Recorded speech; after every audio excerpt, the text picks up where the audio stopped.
день впереди случайные читатели. Но если всем хорошо слышно, у нас тема «Жизнь и смерть в якутской культуре», и она будет основана на этнографических материалах, в некоторых местах для подкрепления некоторых позиций перейдем к использованию археологического материала. И я хочу вам сегодня рассказать эту тему на основании, в первую очередь, того очень интересного полевого материала, устного источника, который мы получили несколько лет назад в ходе экспедиции университета по центральным районам Якутии. И, вообще, прежде всего, нужно начать, конечно же, со слов и сказать о том, что вообще в религиозной картине якутов, как и многих народов, мир состоит из трех частей. Это верхний мир, где живут светлые божества и духи, но не только они, там Абага, например, тоже есть. Есть средний мир, где живем мы, и духи более простые, скажем так, и нижний мир, где живут темные божества и духи природы. И тут нельзя не упомянуть шаманов, которые как раз-таки устанавливали эти почвы. И среди жителей среднего мира шаманы были, наверное, единственными, которые могли путешествовать между всеми тремя мирами. Они могли быть и в верхнем мире, спускаться в нижний мир. Это зависело от силы шамана и от тех навыков, которые он приобрел за свою профессиональную деятельность. Другая основа, вокруг которой вообще, собственно говоря, сегодня будет строиться наше повествование, это то, что у человека, по поверьям якутов, было три души. И сейчас тоже мы продолжаем в это видеть, частично, но тем не менее. И душа человека, точнее, состоит из трех душ, это Якут, Боркут и Салгынтут.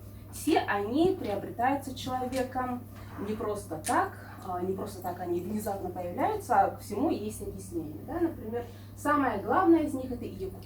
Мы знаем, что Якут, она связана вообще с судьбой человека, с определенностью, предопределенностью, и Якут является бессмертной, единственной бессмертной из этих душ, но и бессмертность ее, она тоже такая вариативная, скажем так, это зависит от того, как проживет жизнь этот человек, и как он ее закончит, как он ее завершит.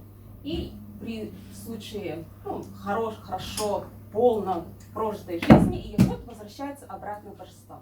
Это та душа, которую нам дарует божества. В мифологии есть такое, и как раз в Волонфа тоже, то, что есть некое вместилище, где хранятся все эти души, и периодически боги решают, что давайте эту душу спустим вниз в средний мир. И богиня Иехсит, она как раз-таки проводник. Не она сама дарует эту душу, она является проводником между верхними светлыми божествами, Илюна и Итоян, например, и людьми. И она сверху, с верхнего мира, приносит душу ребенка в средний мир и внедряет в темя мужчины, не женщины, мужчин. Потом от мужчины душа переносится в тело женщины и зарождается, собственно говоря, жизнь. И, как я сказала, эта душа может вернуться обратно, если человек хорошо прожил свою жизнь, завершил свой жизненный путь, эта душа возвращается обратно. Но могут быть и другие сценарии, об этом мы поговорим чуть попозже. Далее у нас идет Боркут, земля душа, и она связана с нашим физическим телом. Если у нас болит рука, например, то в старину наши предки верили в то, что значит как раз-таки Боркут украли духи болезни руки, например, держат ее в плену, поэтому у нас болит рука.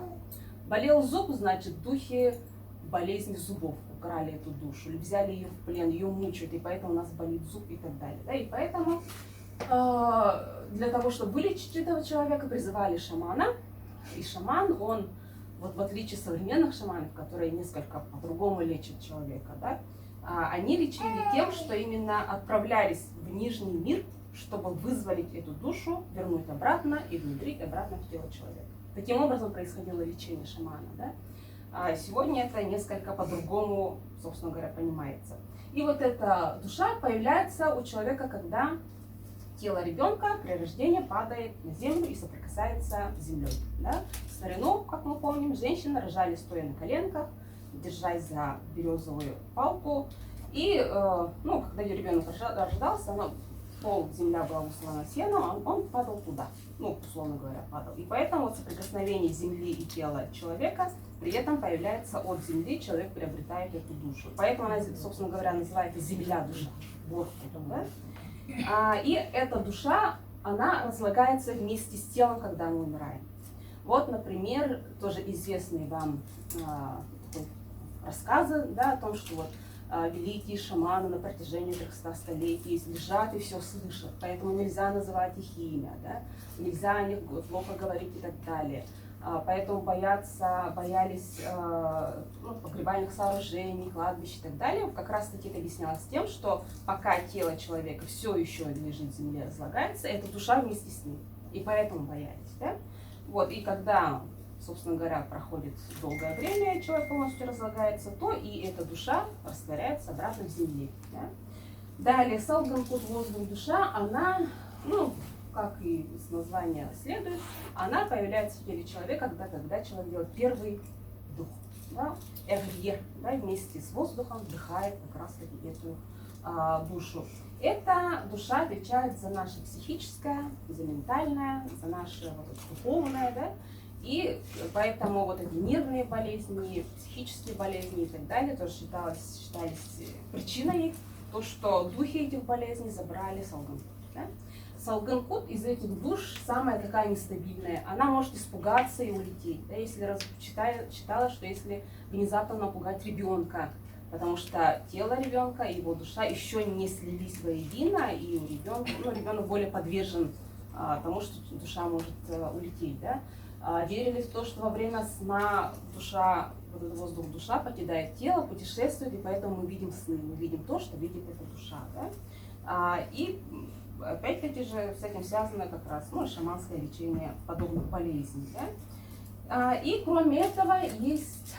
и как она покидает? С нашим последним выдохом эта душа покидает наше тело и растворяется в воздухе. Вот. И есть еще понятие сюр. Да? Вообще в целостность человека в якутской культуре определялось понятием кут-сюр.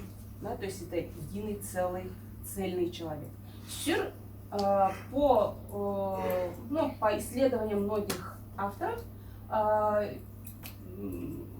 и по этнографическим данным, у человека появляется к 7 годам. То есть дети, совсем маленькие дети, они сюр не имеют, потому что это связано как раз-таки с ростом вообще человека, да, его личных качеств, моральных качеств, понятия нравственности. То есть когда человек научился жить внутри общества, научился взаимодействовать с этим обществом, принял нормы правил поведения, морали и так далее, да, вот тогда появляется сюр. Но при этом сюр, оно все равно находится в тесной связи с душами. И когда, например, Салганкут покидает, и у человека появляются проблемы, да, это все равно отражается на сюр. Тогда он несколько может терять понятие нравственности, морали и совершать какие-то деяния. Да? И о таких людях говорят сюресухти, да, сюресух, пундо и так далее, ругают. Да? До сих пор такое понятие существует. И вот все это все-таки такое вот, если души это имеют какое-то вот представление, что они иногда выползают из уха, они могут показываться человеку и так далее, то есть все это более такое абстрактное понятие. Вот. И смерть человека, она напрямую связана с жизнью, да, с тем, как прожил человек эту жизнь, либо она может вообще стереть все достижения, которые человек приобрел за свою жизнь. И поэтому хорошая жизнь важна, но также важна была и хорошая смерть. Да? То есть да, смерть приличная, скажем, приличного человека. И со смертью связано понятие полноты прожитой жизни и сооружение очень сложных надмогильных конструкций, внутримогильных конструкций, оно как раз-таки было свидетельством того, что вот смотрите, здесь здесь погребен наш предок, которым мы гордимся, который достиг каких-то успехов, но и прожил полную жизнь. Либо он умер достойной смерти. Да? И это был такой памятник прожитой жизни. И должен был соблюдаться баланс между радостными и горестными событиями. И хорошая смерть была так же ценна, как и хорошая жизнь. Вот. И, конечно же, понятие полноты жизни относилось к тому, что человек прожил, как можно более долгую жизнь, конечно же, да, но и понятие брака и деторождения, потому что мы говорим о традиционном обществе, когда была очень высокая смертность и вообще выживаемость рода, выживаемость семьи напрямую зависела от количества детей. Да, и поэтому нужно было рожать как можно больше детей, оставить как можно больше потомства, чтобы из выживших продолжился этот род. Да? Вот. И поэтому понятие репродуктивного успеха к этому времени оно очень актуально, потому что особо, ну это видно и в погребальных памятниках. Да? Например, одни из самых богатых погребений – это погребения женские. И женщин уже в пожилом возрасте, и по мнению некоторых антропологов, это женщины, которые пережили несколько родов. Не одну-две, а вообще большое количество родов. И, как правило, вот эти погребения, они самые богатые. То есть это самые уважаемые члены общества. Они зачастую богаче, чем мужские погребения. И если очень богатых мужских погребений 2-3 штуки, то богатых женских погребений гораздо больше. Да? То есть это тоже о чем-то говорит. И другим показателем важности этого человека, если говорить в контексте смерти, да, то это еще и наличие сопроводительного инвентаря. То есть это тоже демонстрация. Да? То есть для того, чтобы погрести этого человека, было потрачено очень большое количество трудовых ресурсов, материальных ресурсов. И таким образом они показывают то, что они вот ценят то, что человек прожил такую жизнь и оставил им определенное наследие, да, то есть символ еще и достигнутого успеха. И, значит, собственно говоря, к тому самому полевому материалу, который мы добыли. Несколько лет назад у нас была экспедиция по центральным районам Якутии, и у нас попался очень интересный информант. К сожалению, таких бывает не очень много, потому что, вообще знания утрачиваются, да, мы это с вами прекрасно знаем и видим. И вот он таким образом объясняет, как якут, вот первая главная душа, попадает обратно в Дагестан, либо остается в этой земле, ее ждет другая участь, и он как раз-таки объясняет до сих пор имеющееся у нас поверье о том, что нужно собирать волосы, зубы, ногти, и они как-то, их нужно хранить, и вообще что с этим делать, да? Потому что многие наши поверья, они просто нужно так делать, и не объясняется почему. Да, вот расчесывай волосы, все складывай, не выкидывай. Почему? Просто делай так, не объясняется. Да? У нас вообще вот в культуре это довольно популярно. Да, вот как раз мы к этому и подступаемся. Да? И значит, этот наш информант говорит о том, что он после смерти душу, вот и якут как раз таки ждет 3 испытания. 3 порога он должен пройти на пути к освобождению от бремени этого среднего мира. Да? И первое испытание, первый этап проводят духи, связанные с богиней Аигыт. Да? Аигыт – это богиня плодородия, это богиня любви, семейной жизни, очага. И, значит, эти духи допрошают эту душу по поводу того, создал ли он семью, встретил ли он любовь и сколько детей у него рождено. Да? И они оценивают полноту этой прошлой жизни, то есть то, что, в принципе, можно поставить галочку и дальше выхоронить, если все это выполнено. Да? И наш вот информант говорит, поэтому было очень важно найти свою половину, оставить как можно большее количество детей. И это больше касалось даже, наверное, мужчин, чем женщин, потому что вообще деторождение, оно было связано в первую очередь с мужчиной, потому что это его род. Да, он должен оставить свое богатство, там, нажитое имущество кому-то, чтобы это все приумножалось.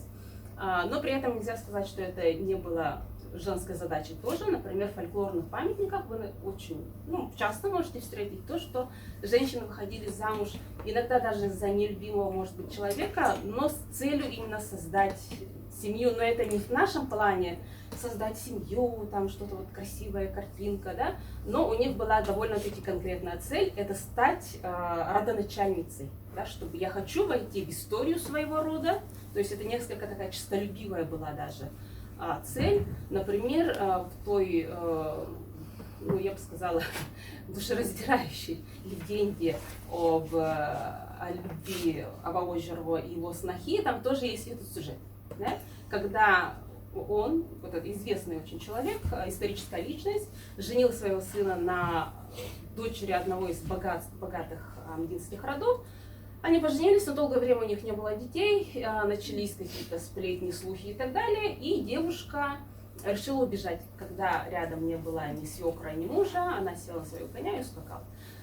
Когда вернулся старик, ему сказали, твоя невестка убежала, это позор для всей семьи, нужно ее поймать и так далее, и так далее. Да, вот он, в общем, поспешил, поймал ее, и на вопрос, почему ты подвергла мою семью такому позору, она как раз и сказала, я тоже мечтала стать хозяйкой большого богатого рода и широкого рода, матерью большого количества детей.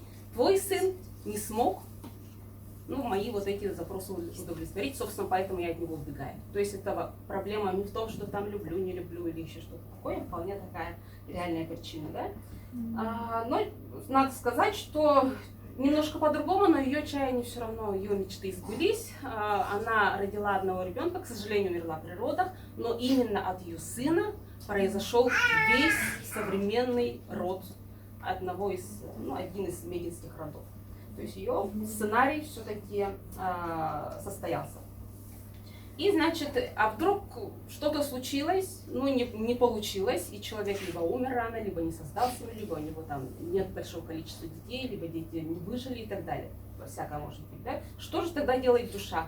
И тогда эти духи отправляли душу собирать волосы. Все выпавшие волосы. Вот погребально-поминальной обрядности есть 40 дней. Да, через 40 дней совершаются поминки. И вот в течение этих 40 дней эта душа должна была собрать все волосы. И если этот человек очень много путешествовал, где-то он обронял волосы и не собирал и так далее, то для него это уже становится невозможно, да, для этой души. И тогда эта душа не может пройти на следующий этап и, собственно говоря, не может вернуться обратно. И здесь можно было бы немножко усомниться в данных нашего информанта, уважаемого, но тем не менее здесь есть довольно-таки прослеживаемая логика, то, что связаны как раз-таки волосы и дети. Да? То есть тут важнее всего дети, оставил ты потомство или нет, и собрать волосы. И действительно в традиционной культуре большую, ну, очень такую вот прямую параллель можно провести между волосами и детьми. Да? Например, у хакасов есть понятие, что бездетную женщину называли лысой, да, лысое колено, то есть безволосая. Безволосая равно бездетная. Да? В свадебной обрядности тоже есть переплетение волос. Да? Расплести одну косу, сделать 2 косы. Вплетать в волосы еще какие-то дополнительные пучки, чтобы казаться, что у тебя больше волос, потому что по объему волос оценивали производительную способность этой женщины, способна ли она к родам. Так что здесь параллель явно есть, и сведения наши информанты в этом плане довольно интересны. Второй этап это проводит богиня Иехсид. Да, Иехсид, она связана, ну тут, конечно, есть дискуссии по поводу того, что нужно же ли разделять Аигит и Иехсид, но это другой вопрос.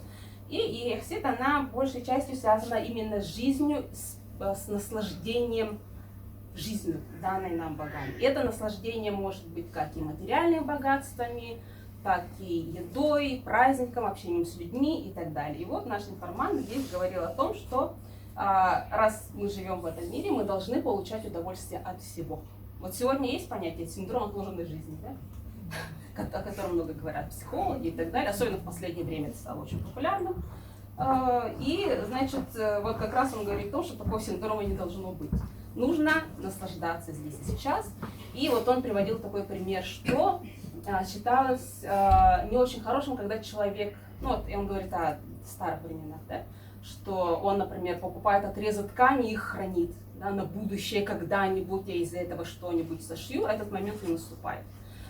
Либо он хранит в серванте красивую посуду и не пользуется, потому что, ну, как на какой-нибудь праздник, да, у женщины есть красивое украшение, но она не носит, потому что, ну, когда-нибудь потом. И вот такие люди, которые потом, они как раз, у них могут быть проблемы, когда, у их души, точнее, могут быть проблемы, когда они будут переходить как раз таки через этот второй этап. И он говорит о том, что вот, например, его бабушка, которая застала еще времена, когда посвящали в шаманы, и она своими глазами видела все это, да, она сама родила двух сыновей, двое из которых были посвящены потом шаману. То есть это бабушка очень этнографичная, заставшая этнографические времена. И вот она говорила, что вот поэтому я обязательно посещаю сехи. И каждый раз она шила себе новое платье, обязательно танцевала все асохаи, да, ела все, что там было, ну, не чрезмерно, но вот в меру своих возможностей. Да? То есть она говорила о том, что нужно всю эту полноту вкушать и всей этой жизнью наслаждаться. И наслаждаться общением с людьми, не быть слишком скупым, не быть злым, не быть жестоким. Да? И тогда этот второй этап можно пройти. И эксит, если вдруг у человека с этим были какие-то проблемы, как и в предыдущем случае, то эти духи отправлялись собирать зубы. Не знаю, сохраняется ли до сих пор такая практика, но, например, мои детские молочные зубы бабушка втыкала в расщелины деревянного дома, да, их собирали, потом из стоматологии зубы свои переносили в советское время, это я точно помню, например, дедушка копил все эти свои зубы, и потом тоже нужно было это положить вместе с ними в гроб, например, да, и вот он так вот объясняет как раз эти сбор зубов. И третий этап заключительный у нас, он связан с божеством Джигды. Это одно из главных божеств в якутской культуре и связан, конечно же, с коневодством. Да? И вот он объясняет, что для того, чтобы прожить полную жизнь, нужно было заниматься коневодством, сучить веревки из конского волоса, участвовать на скачках, быть на сехе, конечно же, вкушать белую молочную пищу, именно вот кумыс тут подразумевается, да? В общем, то, что предполагает Бог Джигигай, все это нужно было тоже воплощать. И если вдруг этого не было, человека, например, нет лошадей, либо он не любит скачки, не бывал на сехе и так далее, то ему нужно будет этой душе собирать все ногти. То есть с каждым разом процесс усложняется. Каждый этап он сложный, да? И поэтому, чтобы пройти все эти этапы, человек должен был и сохранять все свои выпавшие волосы, зубы, ногти, но и стараться полностью прожить свою жизнь. И Розалия Инфентьевна, например, по поводу сбора ногтей, волос и так далее, она говорит то, что как раз это было одним из таких желаний, намерений, да, собрать свое тело воедино. То есть не только какую-то духовную часть собрать воедино, но и физическую свою целостность восстановить, чтобы полностью лечь обратно в эту землю, например, и для того, чтобы как раз эта душа могла покинуть средний мир. И если на каком-то этапе душа застревает, либо если человек умер слишком рано, из-за несчастного случая, из-за болезни, да,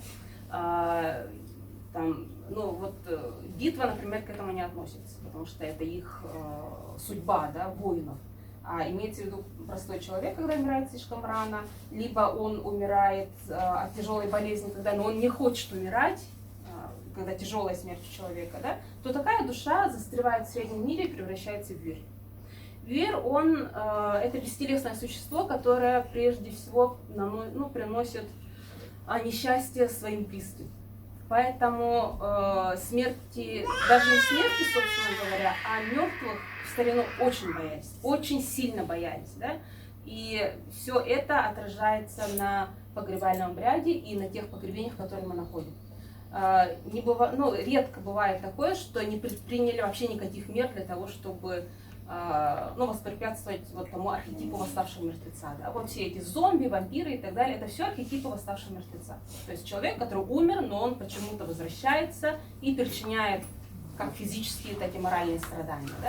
Да? И поэтому в якутских погребениях очень часто, особенно если мы говорим о молодых погребенных, да, встречается связывание всего тела, либо только рук, только ног, но чаще всего тела. Это, например, рукава, которые зашиты, руки зашиты внутри рукавов, либо рукавицы вдеты в рукава и тоже здесь зашиты. Это лицо, покрытое маской, лицо, покрытое шапкой. В плане самого виц, например, мы знаем, что хоронили лицом вниз. Да? Иногда еще дополнительные меры предпринимали, например, заваривали все щели гроба березовым варом.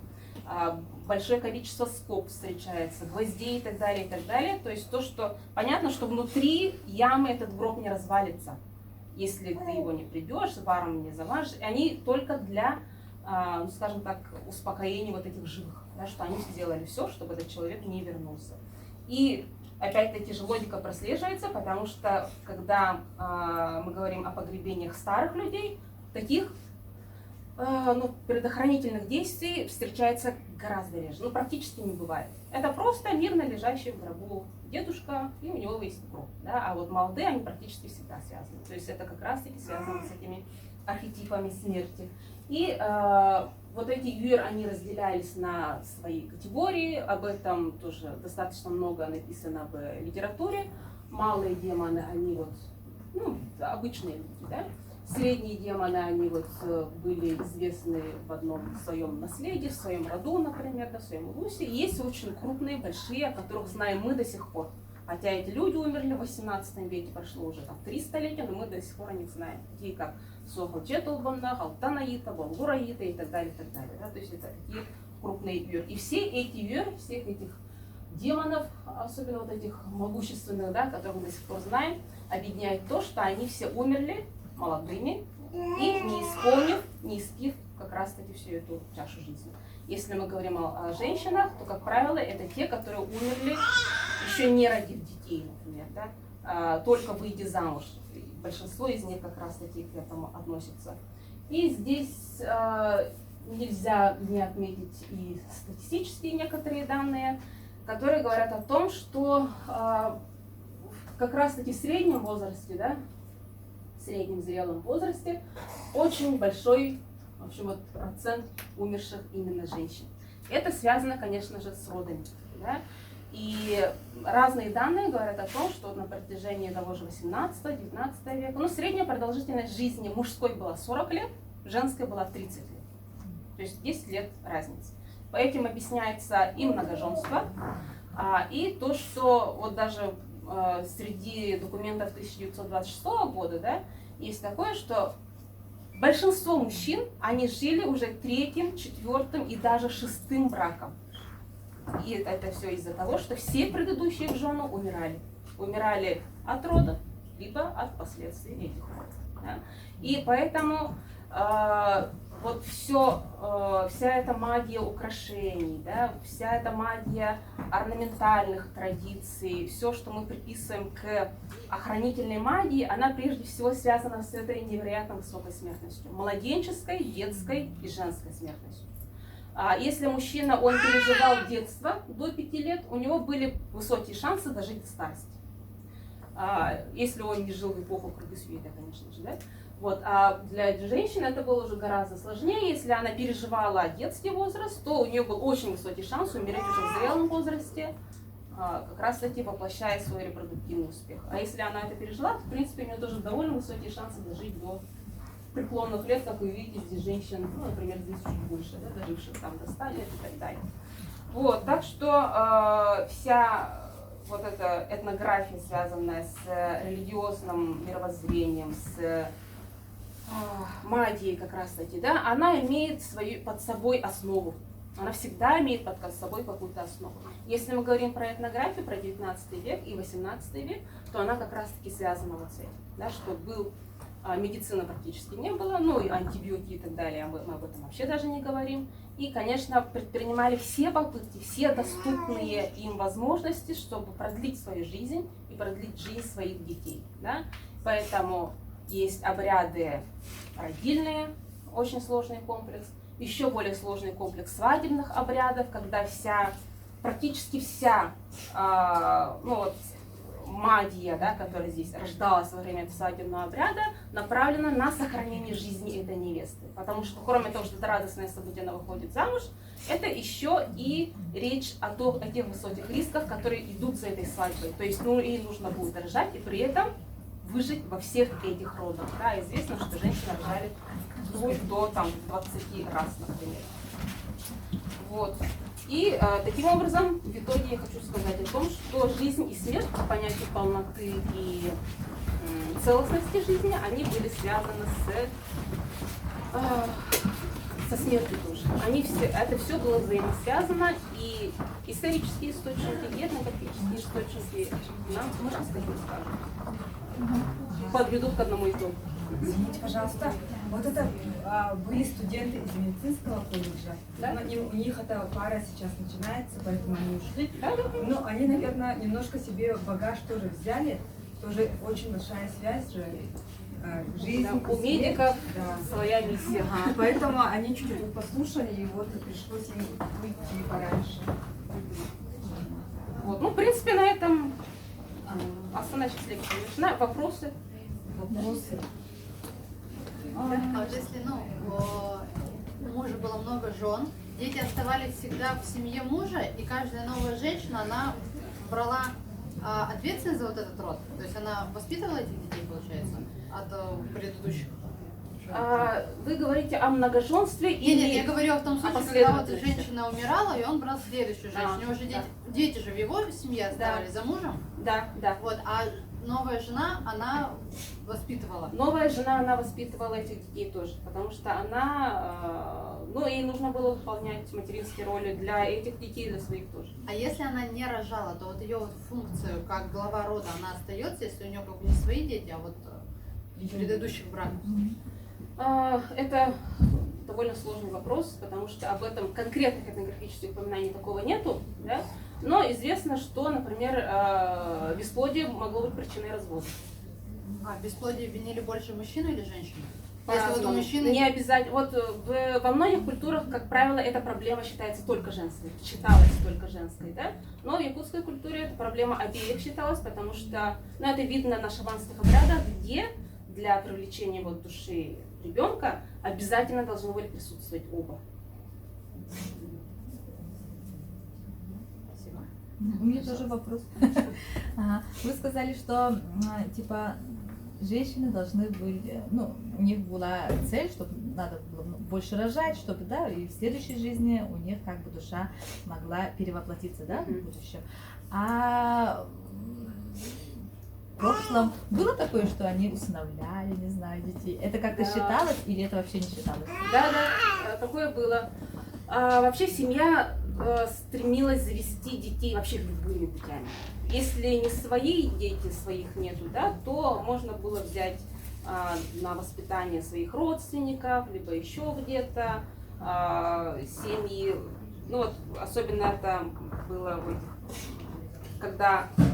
это опять-таки отражается в том, что даже внебрачные дети, они считались законными.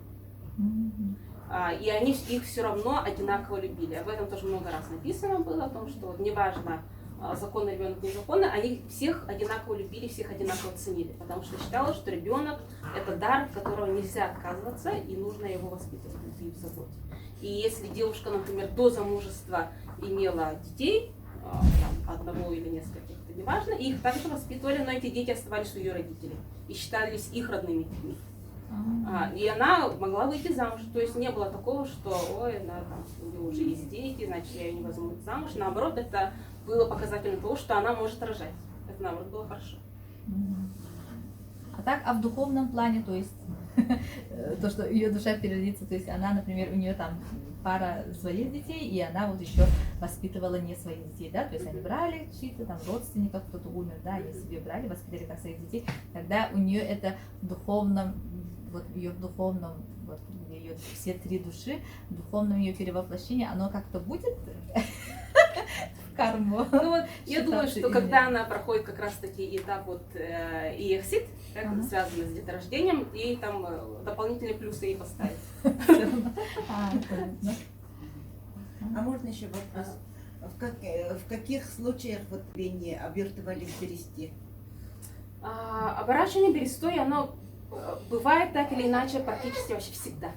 Редко бывает без бересты, но тут надо смотреть от конкретной ситуации. Это бывает так, что человек именно вообще в берестяном мешке, а это вот очень древнее погребение, там 14-15 века такие есть, да? К 18 веку, как правило, гроб сверху укрыт пластом бересты, частью юрты.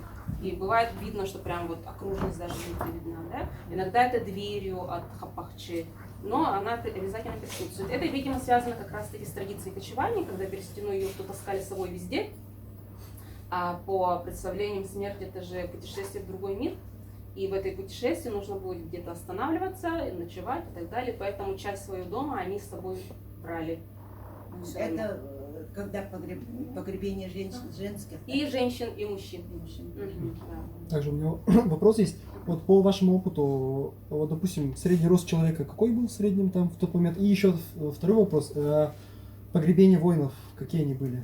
И обряды? Так, по поводу роста. Они бывают вообще разные, потому что даже сегодня все якуты разные. В 17 веке они были еще более разными. Да, и поэтому есть рост где 150-160 для мужчины, и есть даже где-то там, где 190. То есть по-разному. 190? Это, видимо, да, 180 точно бывает. Ну, 190 это я, может, еще загнула немножко, но 180 точно есть. ну вот, я вот этого, здесь вас перебил, вот, я вот думал, вот у Тыгнадар, у Мандаруса есть колыс, он где-то в высоту около 170, я думаю, допустим, у меня рост 190, я вот под меня он подойдет, думаю, ну вот, допустим, человек ростом 160 не сможет им владеть. Я вот, оказывается, ну... Вот это как раз Да, еще одно интересно, подтверждение, что рост интересно. был разный. Интересно, Это интересно. зависело и от генетики, конечно же, и от качества жизни. Ага. Вот, по поводу воинов. Их всех объединяет то, что у них есть холодное оружие, набор холодного оружия. И вот точным подтверждением того, что это воин, а не охотник, потому что оружие-то могло применяться и для охоты, да, является, например, наличие боевого лука. Вот в прошлом году мы нашли как раз-таки вот, впервые в истории Якутии боевой роговой лук степного типа. Интересно, Да? интересно. Вот это Кстати, он точно воин. А вот куяхи находили? Вот интересно. Куяхи в погребениях ни разу еще не находили. Поэтому все, что мы знаем о куяхе, это больше домыслы. Ну, Я вот теория, реконструкцией занимаюсь, у меня вот 2 куяха есть, вот пытаюсь понять, правильно я собираю, неправильно вот эту вот компоновка пластин доспехов. Ну, вот, Но об этом мы точно сможем говорить только когда мы найдем. Да. Да. Отдельные случайные находки есть пластин, Мгм. но они, как правило, в горшочке или еще в чем-нибудь. А как они закреплялись, что, где, сверху были они, снизу, ну, снаружи или изнутри, это вот уже другой вопрос, поэтому нужно искать. Но по поводу куяха я могу сказать, что несколько лет назад в Сунтарском Лусе было найдено погребение, где вокруг тела, оно датируется, по-моему, 14 века, и там вокруг тела оно все было в ржавчине. То есть наверняка с ним похоронили этот куях, но он не сохранился. Да. Из-за того, что он железный, он в земле, к сожалению, очень плохо сохраняется. И мы находим только уже ржавчину. Но мы ищем. У меня вопрос. Ну вот эта стройная картина, да, ну, взглядов на жизнь и смерть. А я правильно понимаю, что в древние времена такие взгляды могли очень сильно различаться от местности к местности, от рода к роду? Вот известны какие-то Конечно. различия между какими-то местностями? Ну, разительной, прямо грандиозной разницы в этом нет, но локальные свои особенности, конечно же, наверняка были. Да? Но с чем они связаны, сказать сейчас довольно-таки сложно. Потому что у нас проблема в том, что исследователи, как правило, всегда были в одних и тех же местах. Это вот центральная Якутия, там Чуракчинский современный Такинский ус, и вся литература практически строится вокруг этого. Например, то, что в это время думали там в другом Улусе, мы не знаем, к сожалению. Вот где были, ну, те же полицейные, например, где им удалось собрать информацию, вот там мы знаем и можем говорить. Но при этом все равно надо сказать, что вот как раз-таки удивительно то, что в разных регионах Якутии все равно примерно одинаковое представление. То есть северные районы, они меньше изучены, да? Да, к сожалению, меньше, потому что, ну, например, Худяков был в Верхоянском, поэтому о Верхоянском тоже можно что-то говорить, да? Остальные, например, на Моне или еще где-то, вот там уже... Ну, и они же были еще в разные времена, и поэтому в 18 веке вообще сложно говорить. Тоже где застали, сами записали об это время в других местах, как они думали, сложно сказать. Поэтому вот вся этнография, она все-таки весьма-весьма условно, и поэтому нужно искать постоянно дополнительные какие-то материалы, проводить дополнительные исследования, чтобы что-то новое об этом выяснить. Да? Кстати, из-за того, что он все-таки тут читатель, ой, нет, это не та презентация, можно ту? Конечно. Ага. Можно еще вопрос? Какого вообще было отношение египтов к смерти? Говорили об этом, как-то обыденно Вот жизнь и относились? смерть. Или, говорю, обыденно относились, или это было что-то запретное, или как? Конечно, нельзя сказать, что... Только что вот эта презентация была, Ну вот, да, PDF, Вот это, да? Пожалуйста, да. Потому что сейчас, допустим, если говорить о нашей современной культуре, смерть это то, что отрицается. А как было тогда? Вот, тогда смерть, она... Есть такое, что якуты были и фаталисты в том числе, и есть понятие еще и предопределенности, да? Когда человек, вот в тех же сюжетах он есть, что он борется со смертью, вот до конца борется со смертью, но когда он понимает, что уже все невозможно, он ее принимает. И поэтому есть несколько такая вот противоречивость в отношении. С одной стороны, они очень боятся этой смерти, да? Но с другой стороны, они практически всю жизнь готовы к тому, что смерть она придет. Потому что слишком много смертей вокруг, и жизнь она короткая. 40 лет это очень мало. Это вот мне 40 лет, и считайте мне, что завтра умирать. Вот, и поэтому тут очень такое двойственное отношение. Очень боятся, очень прямо как болезни боятся, да, и там, где умер человек, они вот вообще бросают юрту, уезжают, лишь бы не сталкиваться с этой смертью, да. Но с другой стороны, они сооружают невероятные погребальные конструкции, чтобы показать, что здесь вот похоронен человек, и готовится как к смерти все равно. Есть понятие вот завещания, тесту и так далее, да, то есть оно какая-то подготовка к смерти, она есть. И погребальная одежда, наличие ее, да, тоже об этом говорит. Вот сегодня мы, например, мне кажется, боимся смерти гораздо больше, чем тогда, потому что вот археологи боятся вообще вот ужас, как не знаю чего, вот вы тут ходите, всех тут разбудили, мы все из-за этого умрем, поэтому вообще к нам не приезжайте. И там закрывают глаза, чтобы не смотреть на погребение, да, а вот, например, в начале 20 века, когда были вот, выставки тех же вот Було и так далее, да, люди с гораздо большим интересом приходили смотреть на все эти мумии, там же мумии лежали, и всем это было очень интересно. А сейчас вот попробуем мумию выставить, это вообще ужас. В 2012 году в Якутском музее была выставка мумии, там показывали, как там самый чуть ли не большой наплыв посетителей. Это еще до революции. Да, да. Пока из головы не вылетело. Ну, я могла бы лично спросить, но сейчас слушаю. Вот гипотеза насчет деторождения и волос, да? А потом, есть ли следующие вот с ногтями и с зубами? С чем это связано? Зубы, они связаны с жизненной силой, да, вот то, что человек может есть, это не просто еда, но вообще есть эту жизнь, то, что дает, насколько он может разжевать то, что ему дает жизнь, да? Видимо, с этим связано. По поводу ногтей, таких вот параллелей лично я не встречала, может они где-то есть, но о том, чтобы должны быть там какие-то ногти и так далее, вот такого вообще в всех культурах не встречается, а вот зубы, волосы они встречаются, и они практически везде одинаковые, параллель есть. Насчет ногтей, может, мы пока не знаем. У меня вопрос тоже. Вот насчет вер, да? То есть человек, если он умер, да, как-то поспешно, да, ну, в смысле, из-за болезни, там, он вот превращается, ну, чтобы он не превратился, и вот разные обряды, да, вы сказали, обматывает веревкой. А что насчет, вы говорили, что он типа не хотел умирать, умер, и вот превращается в... И что насчет вот самоубийц, почему они тоже, они же как бы желали, наверное, покинуть эту жизнь, и они... Ну вот, их, грех состоит в том, что они покинули эту жизнь, не прожив ее до конца. Вот человеку дана жизнь, например, ему суждено прожить 70 лет, да, там, жениться, родить детей, завести скот и так далее, либо стать полусытым, обнищать, но это разные сценарии могут быть, но ему дано вот такая жизнь, и он должен ее полностью прожить. А он на какой-то момент останавливается, говорит, нет, я не хочу. И он таким образом, вот дар божеств, он отвергает. И поэтому есть И в этом всё. состоит его грех. Да. Понятно. И еще вопрос. Я хотела уточниться насчет вот погребения человека, да, как само оно в землю, вот оно как бы есть. Я еще слышала о том, что не погребали, а именно где-то вешали, Мгм. то ли на деревьях. Да. Это когда и до этого, как это вот? До этого они, то есть, вешали, и почему, зачем это делалось?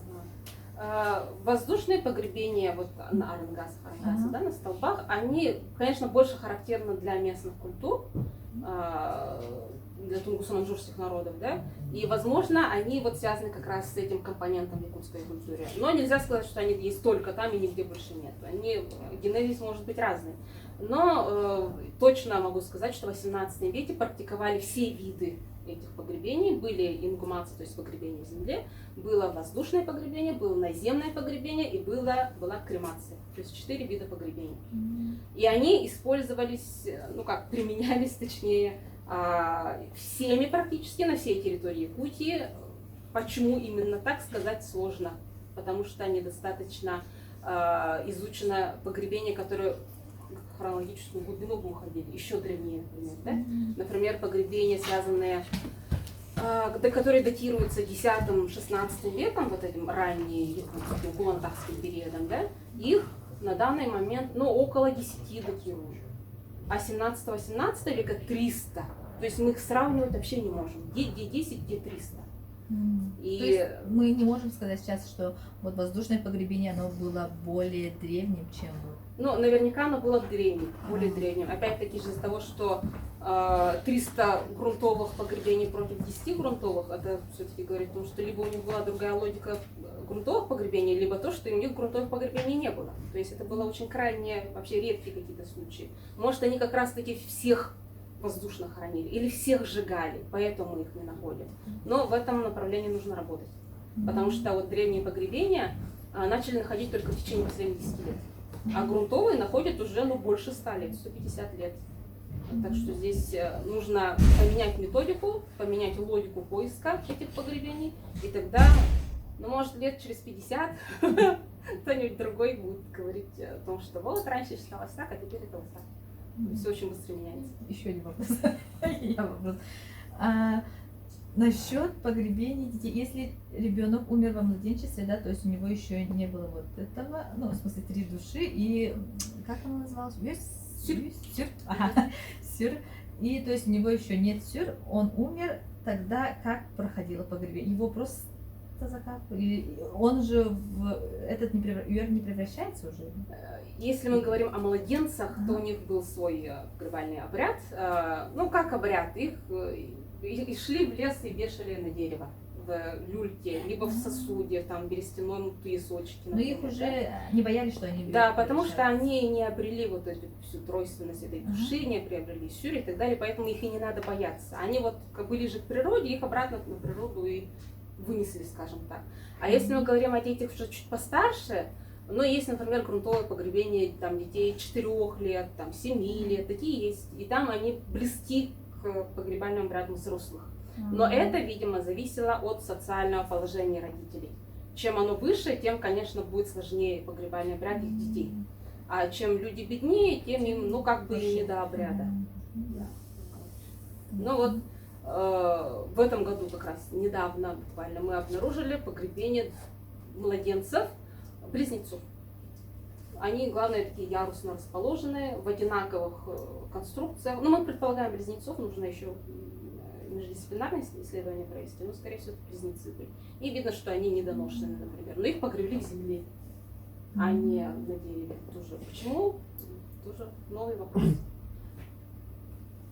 Насколько часто встречаются ли родовые захоронения, то есть там поколение дедушки, поколение отца и поколение их там, детей, такое есть? Встречается? Есть, но очень редко, и они относятся к очень известным богатым родам. Например, вот Болгураита, вот та самая Марина Дичковская, да, она вот погребена в одном аласе со своими родными, отец, мать, дядя. Вот они точно были раскопаны, она сама лежит, и еще кто-то, кого Это еще какой? не раскапывали, это Чурапчинский. Нет, век 18. Это 18 век, да. Вот они жившие на протяжении 18 века. Там 2 поколения точно погребены. И там есть 19 века, которых не раскапывали, и, скорее всего, это их потомки. И, похоже, есть вот маорокском наследии Мегана-Кангаласского, там вот самое раннее погребение относится, собственно говоря, о Джербо, который жил в 18 веке, умер в 18 веке, и до сих пор там хоронят людей. Это вот такой островок, мы в прошлом году как раз там были, и там есть погребение 21 века тоже. А семейные захоронения мужа, жены, сына идет? Такое встречается? Практически нет. То есть отдельно всегда там, отдельно муж? Ну, муж, жена встречается, вот тот же Амуре и так далее, они муж, жена вместе лежат, ну, рядом, да. Но это вот буквально так было 2-3 раза, и то потому, что мы знаем из фольклора, что здесь погребены они точно. Вот люди помнят, да, что вот здесь лежат они и так далее. И вот при раскопках подтверждаются фольклорные данные, да, что с ней был погребен там ее волос, ее коса, и там действительно была ее коса, как в легенде, да. А во всех остальных случаях устная память о них не сохранилась, и мы не знаем, кто там лежит, жена ему, она дочь или кто. Это, в этом могут помочь какие-то генетические материалы. Но, к сожалению, сейчас мы генетический анализ не делаем. Но вот французы, когда копали, они делали генетические анализы, и вот был такой случай, когда 3 женщины, близко родственник, это вот тетя, племянница и дочь, мне кажется, да? Одна похоронена в Сунтарском, другая в Чуравчинском, третья в Верхоянском. Вот. То есть они, либо все они вышли замуж как-то так, либо они как-то так кочевали, ну вот это уже другой вопрос. А муж, жена они или нет, ну генетически никак не узнаешь. Родня или не родня. Но брат, сестра вместе похороненные бывают. В одном гробу даже бывает. Пару раз встречался. Вот. Насчет снохи Абола Жирха, у меня такие энциклопедические знания. А там в описании же было, да? И там было, да, что есть вот этот вот что-то дополнительное, чтобы она не стала вверх. У нее, по-моему, нет. Я такого не помню. Она не была связана, потому что она умерла при родах. Это все-таки уважаемая смерть. Она не просто от болезни чего-нибудь еще, она все-таки такая, да? Ну, вполне такая вот прогнозируемая женская смерть. И поэтому, видимо, восприняли как то, что ей было предопределено умереть при родах, и поэтому каких-то дополнительных мер не предпринимали. Но это было погребение. Но я не стала сюда вставлять, чтобы людей не пугать. В этом году нашли погребение молодой девушки, подростка, я бы сказала, наверное, да, судя по костям. И она вот, ее как-то так плохо похоронили, это видно. Вот когда вот смотришь и о, Джеридя, сразу есть такое понятие, ощущение есть. Ее там прямо как-то на боку уложили в очень маленький узкий гроб, сложили ей там руки, полностью обвязали, одежду как-то между руками положили, даже не накрыли. В общем, видно, что ее вот каким-то несколько пренебрежением похоронили. При том, что одежда у нее роскошная, просто роскошная. Это богатая девушка, но ее так похоронили. Возможно, она умерла как-то плохо. То есть она в муках, может, умирала. Может, она страдала какими-то психологическими расстройствами. Ну, то есть тут можно только гадать. Но вот это, как правило, отражается все равно. Если женщина умирает при родах, то ее хоронят, наверное, вместе с ребенком, да? Или как? Если ребенок умер. Тоже умер, Да. оба. Да. Сразу Такое есть. вместе. Женщина, и рядом тут младенец лежит иногда. В этом году было 2 погребения беременных женщин. На очень поздних сроках. И видно, что там ребенок. И вот одна из них умерла, видимо, при родах, потому что часть костей ребенка была в родовых путях. У ребенка было предлежание, она не смогла разродиться. Не вытаскивает ничего, не вытаскивает. Оказывается, не вытаскивает. Мы об этом думали. А вот как раз нашлось погребение, где оказалось, что не вытаскивает. Такое бывает. Вот вопрос есть. А там к смерти готовились или нет заранее? Допустим, ну старик сидит лет 70, говорит, ну давай-ка сделаю гроб. Вот, к примеру, мне история рассказывает, что вот про моего прадеда вроде, он был чрезвычайно богатым человеком, он в лет 60 себе сделал гроб, насыпал туда как пшена, что ли, еще с чего-то там. Он до 90 лет вроде бы дожил, что-то. У него один гроб, ну, просто распался, потому что слишком рано его сделал, новый себе старый, и потом там умер. Типа, у нас вроде такая какая-то история была. Так было, нет, раньше? Вполне может быть, да, потому что есть сведения о том, что старики готовились к смерти. И они, это было, видимо, еще и продиктовано тем, что они не хотели какие-то проблемы на своих детей возлагать. То есть они хотели, чтобы все было так, как они хотят. Вот я хочу в таком гробу, значит, я лучше сам все сделаю так, как хочу. Они даже примеряли, там ложились, удобно, неудобно, да? Список какой-то делали вещей, как их нужно захоронить, в каком месте. Вот про какое место тоже в фольклорных источниках очень часто упоминается, что вот сидит и поет: вот такое прекрасное дерево, такой прекрасный лаз, вот тут я бы хотела быть похороненной, и потом его тут хоронят. Или даже специально идут вешаться, да, и тоже не просто вот лишь бы повеситься, а вот ищут какое-то специальное место, красивое, тоже поют и вешаются. Ну, то есть это все очень... То есть, опять-таки, к вопросу по отношению к смерти, да, с одной стороны очень боятся, с другой стороны они к этому вполне готовились. И вот в 19 веке, я не помню у кого, но у кого-то из вот этих этнографов ранних было о том, что самоубийство было чуть ли не как вот заразная болезнь, и одно время люди прямо, ну, массово умирали, потому что, ну, видимо, тяжести жизни, каких-то тягот они не смогли пережить, и они вот тоже ходили, кто-то пел, кто-то так говорил. Это я у Малка читала. Вот-вот. Да. Он там описывал, что, по-моему, у Вилюйских, ну, он же да, это Вилюйских волосов был. Он там описывал как раз таки, что есть в каком-то конкретном лосе из-за голода они ходили там и говорили, типа, вот это вот дерево такое прекрасное, повесится. Да, и методия к этому приходила. Ну, это, по-моему, отголоски от более старых времен, потому что у тех же, по-моему, чукчей очень легкое отношение к смерти.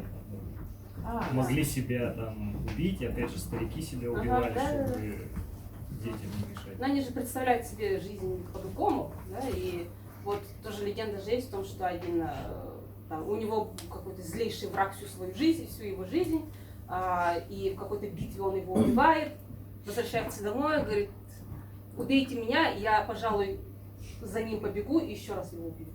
И они его убивают. Ну, то есть он готов умереть, чтобы еще раз его убить, своего врага. Ну, такой смешной вопрос, на самом деле. Вот у тувинцев нашел такую штуку, как книга обиды.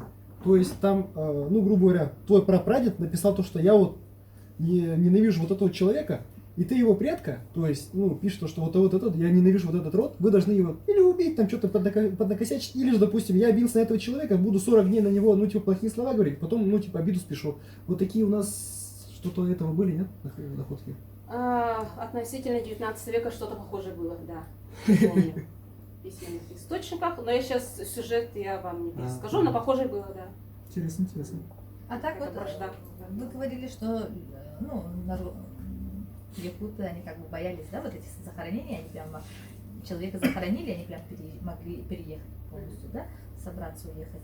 То есть, а были известны, да, случаи, то есть, разграбления этих могил? То есть, вы натыкались на могилу, и там видно, что вот его разворовали, видимо, да? Ну, лично я нет, но историки, ну, мои старшие коллеги, например, тот же Константинов, Васильев, они на такое натыкались пару раз. Но они грабили, у нас же не как вот египетские мумии, где вот золото, да, там серебра, там 2-3 штуки. Там, да, они ради больше этих каких-то знаковых вещей. Например, был один случай, его разбирали в суде, и он сказал, что я хотел достать кольцо дедушки, ну или дядюшки, ну кого-то. Вот мужик, у него был какой-то перстень, который имел какое-то значение, видимо, для них. И он захотел его себе достать, и когда его погребли, через какое-то время пошел, раскопал могилу, вытащил этот перстень. То есть родственник? Да, родственник.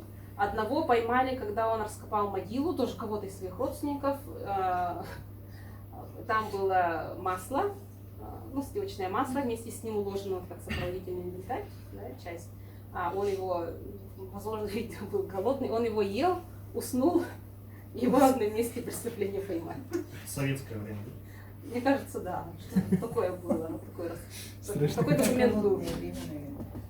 Еще было то, что пошли, раскопали кого-то тоже, у кого были, по-моему, тоже что-то по поводу перстней. Ну, это вот более и потом продали кому-то, и вот такое было. Ну вот более современное, то есть это разграбление, ну имеется в виду в кавычках, то есть родственник, да? А вот то, что вот, например, в те же времена, например, в 18 веке, да, например, ну вот. Похоронили воина, и вот вот, кстати, да, нет. вот скажу, вот казаки, когда вот сюда пришли, они в 1682 вроде года была грамота о том, что тут, ну, ребята, вот вроде бы вот под Хангалас, вроде бы они нашли в захоронениях 3-4 куяха полных.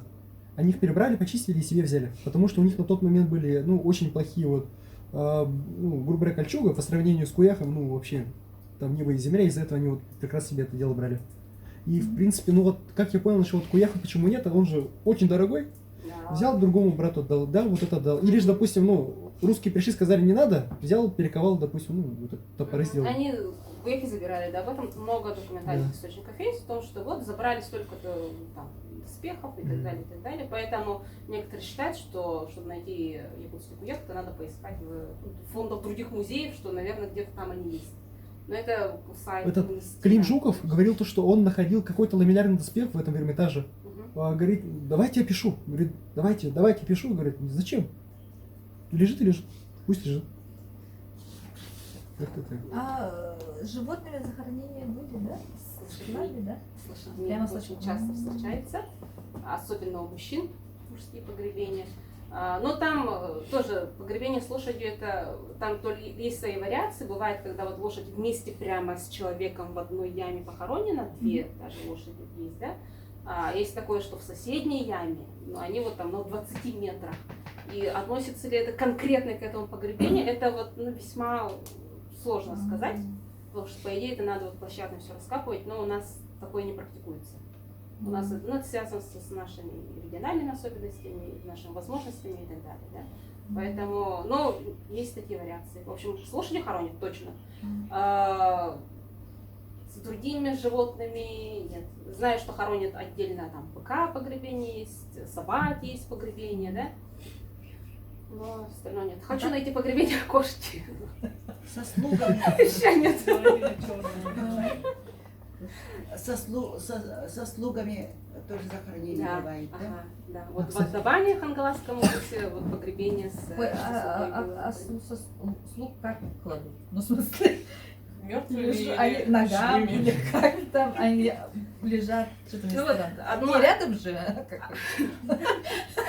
одно описанное вот Василием Хангаласском, да, там было, что погребение богатого человека, и рядом погребение простого человека. Но у него практически нет, не сохранилась одежда, нет сопроводительного инвентаря какого-то, и он весь перевязан, и он в гробу был весь вот какой-то такой, что его заживо похоронили. И он бедный там вот ворочался. Привязан из-за того, что бьет. Не то, что, наверное, чтобы не выпрыгнул. Ну у него же Насильственное. насильственное. Поэтому тоже, да, к этому подводит. Да. Вот легенда была. Кстати, если вот так, если насильственная смерть, как бы он же не хотел, но он как бы слуга, ну ладно, его хоронят, тогда он в вверх превращается или нет? Насчет этого я не знаю. Ну, там, наверное, шаманы что-то делали, чтобы не Наверное. превращался. Ну вот легенда, она вот в разных вариациях существует везде, но там сюжет один и тот же, что умер очень богатый человек, с ним должен был быть погребен его лошадь, вот, на которую все его богатство в этих сумах, да, положили, и на лошади вот его стременной, слуга его.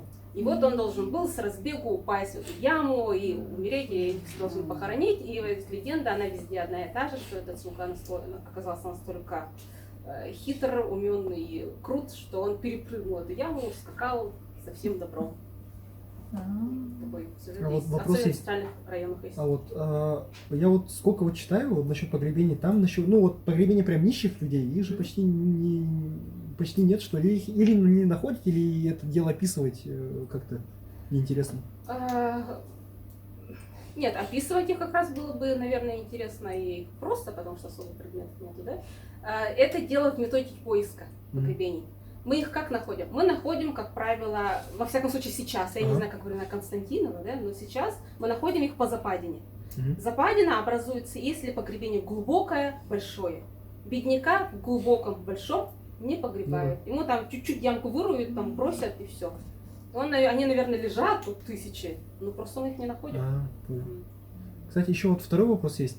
Вот, допустим, у нас где-то в веке 13-14, ну даже в 15 шелк, там еще что-нибудь появляется, нет? Вот, к примеру, вот нашел документ в китайском сайте про этого, документ этих бурятов Хоро, где они описывали то, что, ну у нас есть, там вот, ну, грубо говоря, у нас есть наша империя, вот сзади, там где-то в закромах, там очень далеко есть империя Захат. Ну, то есть, Захат, дальний империя, скажем так, мы туда возим, туда-сюда, они там пушнину нам дают, и у них, говорит, очень хорошего качества металл, мы там у них берем, мы там еще им, побрякушки всякие даем, и такая, типа, вот это дело описывалось. Вот у нас там есть археологические находки 13 века, 15 века. Погребения, которые датируются вот этой эпохой, там сохраняются только кости. Даже если они были все в шелках, к сожалению, этот шелк не сохранился. Даже 18 века, 17 века пусть, да, шелк он сохраняется лучше, чем тканая, например, да, там тканая холстина, например. Но, тем не менее, он плохо сохраняется, уже говоря о 10-13. Допустим, минимальный след. Но тут там есть найти? вариант, да, например, я знаю, что в зарубежной археологии есть такой, что берут анализ белковый со всех частей погребения и по как раз по остаткам смотрят на наличие вот как раз таки шелкопряда остатки. У нас такого не делают. Если бы мы со всех погребений брали какие-то там, возможно, мы что-то узнали бы, но мы не берем. У нас нет таких возможностей, у нас нет таких денег. Самый простой ответ. А в погребениях, в погребениях встречаются вот украшения из золота или больше из серебра? Бронза. Бронза, да? Вообще серебро очень такой вот улавканность, что называется, да, очень низкой пробы, низкокачественное серебро, оно есть в погребениях конца 17 века, там буквально 2-3 каких-то элемента бывает. В 18-м чуть-чуть побольше, но все равно большей частью это бронза и латунь. Ну вот цветмет, разный цветмет, а прям чтобы серебро, такое вообще. А так до сих пор же сохранилось, что типа, если человек умирает, с золотом его не хоронят, да? Да. Сейчас у него тоже Да, есть такое, есть что такое. только серебро может, серебряное украшение нужно женщине и все. Ну, это считают, что золото тяжелый материал, оно вот тихий-кутун баттыр, говорят. То есть душа не сможет улететь, потому что золото оно давит. А серебро, оно легкий чистый металл, и оно как раз, оно чуть ли не помогает освобождаться душе. Но это уже связано вот с 20 веком, это наши уже. Вот, и литература, раз мы тут все читатели. Если вам интересна эта тема, сфотографируйте. В этих книгах вы найдете что-нибудь интересное и полезное обязательно. Особенно вот правильная концепция жизни и смерти. Очень интересно написана книга.